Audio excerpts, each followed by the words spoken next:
Hello my friends on YouTube.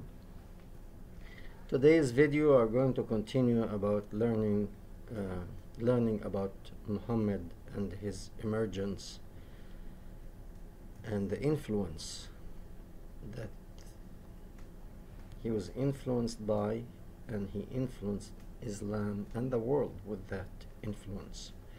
Okay, so I called today, by the way, today is the 21st Sunday, 21st of November 2021.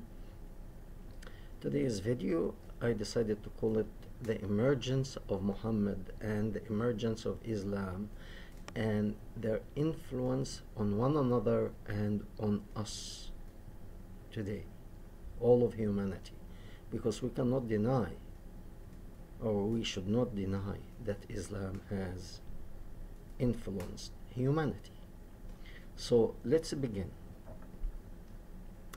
We know that Muhammad, as we spoke before in the two previous videos, that he was born between 2 to 4 years after what is so-called his father died. And that is, when you go and know the culture of this region in the 7th century and even until today, that is a very shameful thing, to be born not to a proper family, to be born out of wedlock. And this is something people they will practically, if a girl gets pregnant before marriage, I'm very sure that many of you heard about her family oftentimes kill her, practically kill her. And sometimes she will actually run away to one of the big cities and try to find a job, change her name and change her look, so that her family will never find her again. That was the case back then. Alright? Maybe Muhammad's mother did not have family to care for her, so she didn't care so much. Nobody will kill her because she got pregnant without being married. But the shaming, it's there. And it's there not just for her, but also for the child, boy or girl. And no one really would want to marry that person, whether it's a boy or a girl. In this region, it is just against tradition if a man or a woman goes to marry a person who is father is unknown. So imagine Muhammad growing up in his neighborhood with that kind of burden on his shoulders, that we don't know where your mother got you. Practically, that's the look, the eyes talk when they look at him. You are practically a bastard. So that will not leave a good, peaceful feeling in any human being's mind. So in that respect, actually, if this what happened, we should really sympathize. I'm not saying justify what he did, but he was a victim in a way.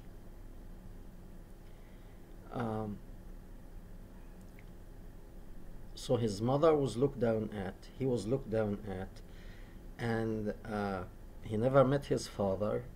So his life, I mean, when you see that the first 4 years of his life, he's totally rejected. No father.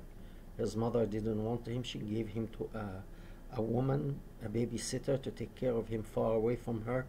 She saw him only once after 2 years, and then she told the woman to take care of him further. And after 4 years, she took him. And if she was still doing what she was doing to support herself, that at 4 years old, there's certain comprehension of what is going on. If she was doing what was called the red banners,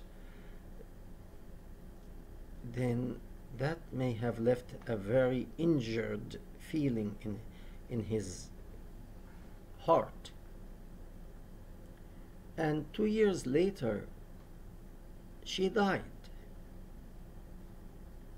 She died, and then his grandfather, what was so-called grandfather, had to take him. It's not that he wanted to take him, but he had no choice, because she claims that he is of the lineage of her deceased husband. So his grandfather took him. And a couple of years later, his grandfather died. And then his uncle had no choice but to take him. So you can see the rejection since the beginning of life. I'm very sure many people lose their father before they were born.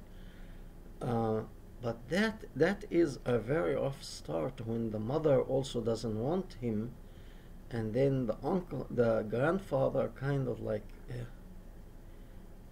well, I don't want to have anything to do with you, but I have no choice now. And the same thing for his uncle. So he started really a very terrible start. And I wish there is a psychologist who can explain that personality, what happened to him.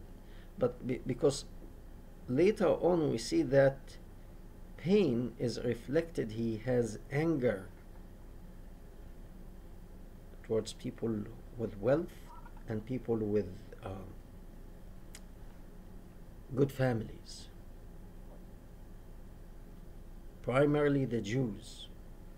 The Jews in Arabia at this time, they actually lived in castles. They were merchants.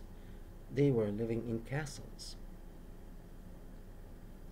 And they took care of their families very, very well.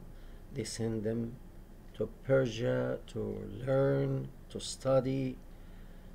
So there was certain jealousy of the Jews. And because the Jews did not embrace his teaching, they told him, you're not bringing anything. That's nonsense what you're talking about. We know all that. Because he was not accepted by the Jews or the Christian, he became so hateful. He wanted that status of being a person of a good lineage and good family and good influence. He was smart. I'm really sure Muhammad was a very intelligent man, but he didn't have the chance to study. He didn't have the chance to have good family to embrace him and take care of him and educate him in the proper way. Probably he would have been a scientist or a philosopher or something of that nature instead of a warlord. Anyway, what happened, and that affected Muhammad's life, and Muhammad's life, because of that beginning, when he started to spread his teaching, what's called Islam, nobody accepted him. Only in about 13 years time, 13 years, he was witnessing to his new religion. In 13 years, about 100 people accepted his teaching, and these people, 99, if not 100%, were ignorant slaves who have no idea what the heck is going on. Just sounds good. Okay. And when he started to curse and insult the idols and the gods of other people, this when the people in Mecca told him leave. They didn't kill him. They said that's enough. You went way beyond. Leave. We don't want you here. So he left, went to Medina, and he started to do the very same thing again. And the people of Medina rejected him too. So he was rejected by his family, by his people, by his town. And he went to another town. The same cycle started again until he met with the thieves outside of Medina. These were the criminals who were living outside the city. And when he started to communicate with them, these people used to pay 25% to the warlord, and the warlord will make the plan, and they go out and invade cities, towns, and caravans, and rob them and take women as sex slaves. He told them, you know what? I will take only 20%. You are paying 25% now to your warlord. I'll take of you 20%, and I'll make you richer, because I have better plans. I have a vision. So here these gangs, okay, well, instead of getting 75%, he told them, I'll take the fifth, which is 20%. Instead of giving the warlord 25%, this new warlord will take 20, and he will get us jobs. He will find people for us to go and invade and steal. Only these people accepted him. And then he had a strong arm and a strong army. And then he started to exert his influence by force. So all that anger that he had felt in the beginning, and the rejection and the hate, he was hated. Okay? And when you see that he got married at the age of 25, nowadays actually to marry at 25, that's very probably early age, but in Arabia at this time, you are very late, because good families would actually engage a bride or a groom for their children. The parents will look for a person of similar quality as their family and get them together to get married. So the boys by 16, 17, they are married. The girls by 14, 15, they are married. And this with the arrangement of the parents. They get together. My son is 15 years old, and your daughter is 14. Next year, let them get married together, and we can do business together too. Okay. Muhammad, he did not marry until the age of 25, not because he didn't want to marry. No, nobody wanted to marry him. He was rejected on that level too. He wanted to marry his cousin, the daughter of his uncle. Well, Muslim, they accept marriage between cousins. That's another issue. But his uncle told him, no, my daughter has to marry somebody of high dignity, a person with dignity. It means you are nobody. So I want to come to a hadith that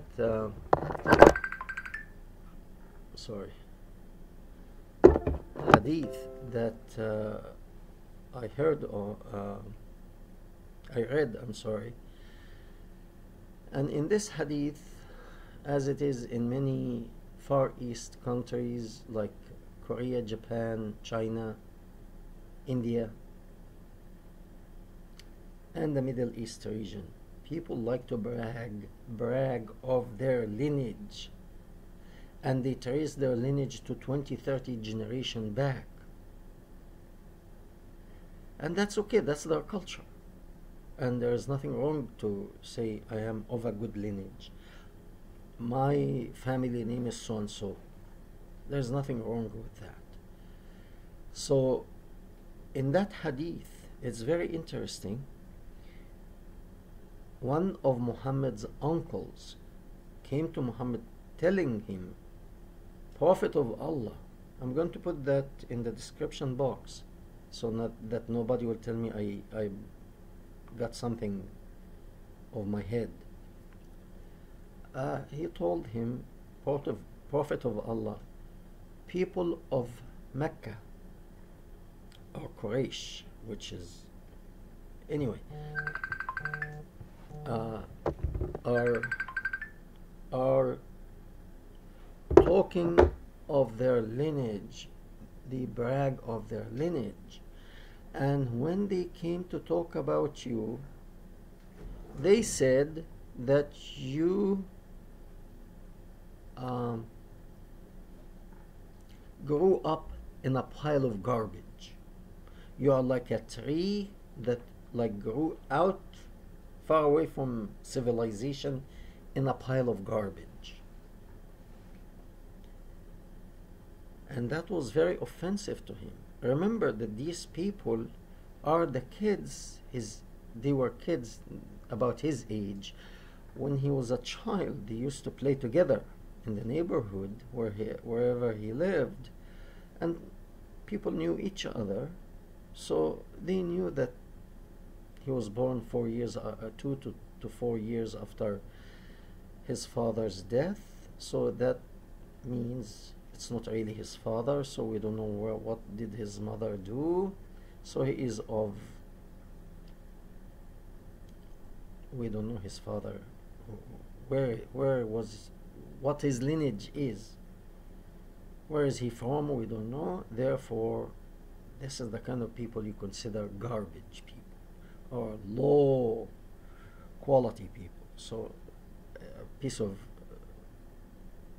garbage, practically. They are saying that. And that offended Muhammad so much. And the thing is, why this attracted my attention.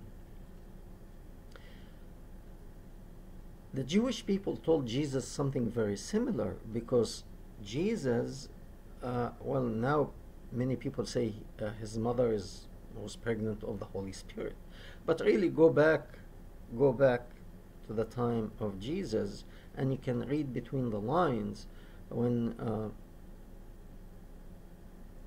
the Jews were saying to Jesus something. I don't have I can't recall the exact verse, but they were telling Jesus, Abraham is our father. It's like we know who our father is. Indirectly implying, who is your father, Jesus? Who are you? Who is your father? And yet you don't see Jesus getting angry and say, I am the best of lineage, I'm the best. He didn't even talk about it. Whereas Muhammad became so angry, it made him mad. Why? You feel that there's a hurt inside him that affected him deeply. And what influenced Muhammad and his development of character affected the message that he was preaching, and affected the Muslim today. The Muslim today are actually, they know it or not, they are carrying the same tradition. We're the best, just we're the best. For what? Doesn't matter. We're the best of people. Muhammad told us we're the best of people, and he believed that he was the best of people. He was the best human being that walked the earth, and therefore he told us we are the best of people. We are the best of people. That's it. Leave me alone. So we are suffering the influence that Muhammad lived and transmitted. It affected him greatly, and he transmitted that to his followers, and his followers transmitting it to the world, and the pain continues. We thank you very much. I hope that was helpful about learning about Muhammad and his life. Thank you.